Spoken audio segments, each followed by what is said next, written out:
আজকে আমি এখন শুক্তো বানাচ্ছি। শুকনো লঙ্কা রাঁধুনি ফোড়ন দিয়েছি। এবার দেবো, সবজিগুলো দেবো। সবজিগুলো দিয়ে এগুলো ভাজা ভাজা করে তারপরে এই যে এখানে সব বাটা আছে, কাজু বাদাম, পোস্ত, এই দুটো জিনিস দিয়ে করবো। পরে আপনাদের দেখাবো যে আমি করে নিচ্ছি আগে, তারপরে দেখাবো। এই যে ময়গুলো ভেজে নিয়েছি, ফোড়নে শুকনো লঙ্কা, তেজপাতা, মেথি, রাঁধুনি দিয়েছি। দিয়ে এগুলো ভেজেতে বড়ি দিলেও হয়, তো বড়ি ঘরে নিয়ে দিলাম না। এখন আমি এই মশলাটা দেবো।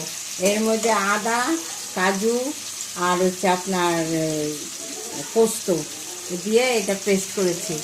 এটা এই করে একটুখানি নাড়াচাড়া করে তারপরে করে দেবো। নাড়াচাড়া করে অল্প জল দিয়ে ঢাকা দিয়ে দেবো।